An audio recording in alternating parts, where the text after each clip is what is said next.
Engineer join करेंगे उनमें से कुछ का पोस्टिंग सब डिवीज़न में होगा पड़ेगा। आप वो सबसे पहले ऑफिसर रहोगे जो थोड़ा डिसीजन मेकिंग में आपका योगदान रहेगा इतना बनेगा। तो अगर आपका आपका पोस्टिंग पटना में होता है तो आपकी सैलरी 75,000 रुपये पर मंथ बनेगी। तो 5 से 6 घंटे अगर आप रोज काम करते हैं तो आपका ज़िंदगी स्मूथली चलेगा।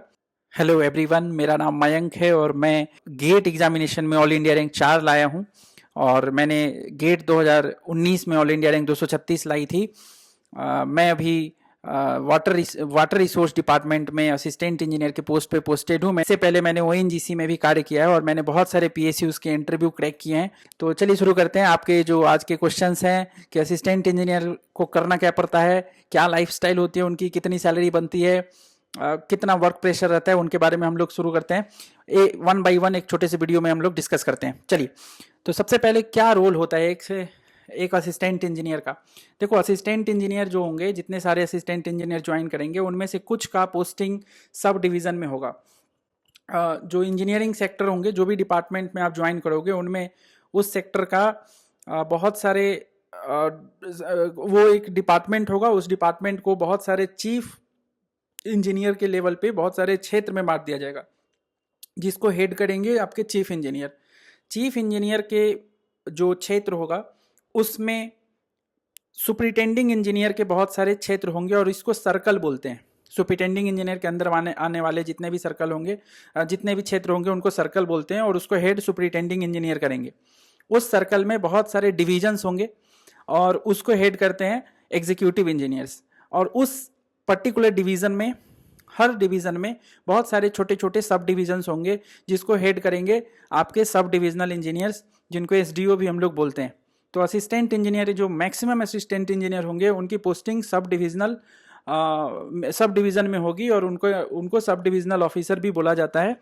तो उनका ये काम होता है कि आपके जो सब डिवीज़न के अंदर में जो भी काम हो रहे हैं, जो भी प्रोजेक्ट्स चल रहे हैं, जो भी वर्क आपके अंडरगोइंग है, उनको आपको मॉनिटर करना है। उनको आपकी देख रेख में वो सारे काम होंगे। आपको जवाबदेही देनी होगी कि भाई ये काम जल्दी क्यों नहीं हो रहा, ये काम में डिले क्यों हो रहा है। तो आपको लेटर लिखना पड़ेगा और आपको सूचना देनी पड़ेगी अपने एग्जीक्यूटिव इंजीनियर जो डिवीज़न में बैठते हैं उनको।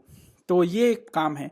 इस काम को करने के लिए आपको जेईज दिए जाएंगे। जूनियर इंजीनियर्स आपके अंडर में रहेंगे, 3-4 जेईज हो सकते हैं आपके अंडर में रहें और उन जेईज से आपको काम लेना है। साइट्स क्योंकि बहुत दूर दूर होते हैं तो आपका जो जेई होगा उसका भी पोस्टिंग आपके सब डिवीज़न के अंदर ही बहुत सारे सेक्शंस होंगे।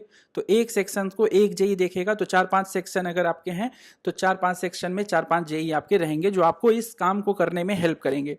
इसके साथ साथ आप इंस्पेक्शन करने जाओगे अपने काम का, जो भी काम आप चल रहा है उसका इंस्पेक्शन करोगे। जो कॉन्ट्रैक्टर है उसकी ग्रीवांसेस अगर कोई है, या कोई पब्लिक है, मतलब लोग हैं उनके ग्रीवांसेस हैं, अगर कोई शिकायत है तो वो आपको डील करना पड़ेगा। आप वो सबसे पहले ऑफिसर रहोगे जो थोड़ा डिसीजन मेकिंग में आपका योगदान रहेगा। इंजीनियरिंग में होने वाले इंजीनियरिंग का जो काम होगा उसमें सबसे पहला ऑफिसर आप रहोगे।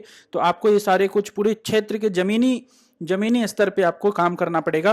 और इसके अलावा आपको एग्जीक्यूटिव इंजीनियर जो भी काम आपको बोलेंगे वर्क से रिलेटेड, वो आपको परफॉर्म करना पड़ेगा। चाहे वो मीटिंग अटेंड करना हो, चाहे वो कोई रिपोर्ट बनानी हो, चाहे वो कोई डिज़ाइन का काम करना हो, तो ये सब काम आपसे आपके executive engineer time to time देंगे और आपको करना पड़ेगा। तो एज अ होल अगर हम लोग बात करें तो एसडीओ जो होते हैं, सब डिविजनल ऑफिसर्स जो होते हैं, वो अपने डिवीज़न में बैठे हुए एग्जीक्यूटिव इंजीनियर्स के हेल्पिंग हैंड है बेसिकली।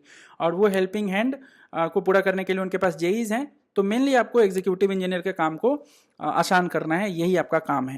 इसके अलावा आपका सैलरी कितना बनेगा, तो अगर आपका पोस्टिंग पटना में होता है तो आपकी सैलरी 75,000 रुपये पर मंथ बनेगी। आफ्टर डिडक्शन ये कुछ कम हो जाएगा।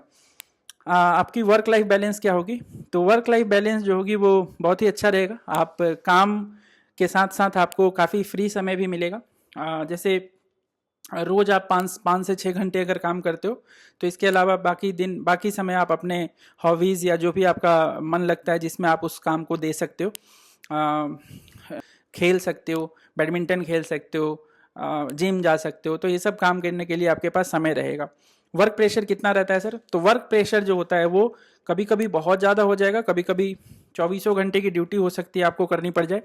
जब क्रिटिकल कंडीशन आता है तो। और कभी कभी ऐसा रहेगा कि आपको लगेगा कि कम काम है, तो 5 से 6 घंटे अगर आप रोज़ काम करते हैं तो आपका ज़िंदगी स्मूथली चलेगा।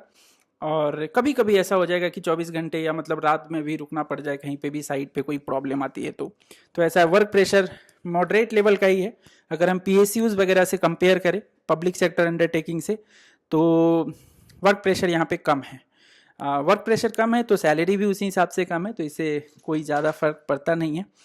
और पोस्टिंग कहाँ कहाँ हो सकता है, तो देखो पोस्टिंग आपका डिपार्टमेंट से होगा। जो भी डिपार्टमेंट में आप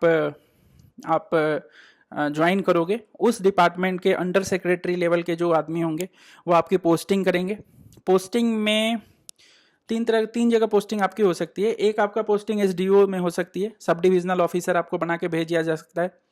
दूसरा पोस्टिंग आपका एस्टिमेटिंग ऑफिसर का हो सकता है, जो डिवीज़न में एस्टिमेटिंग ऑफिसर का पोस्ट होता है।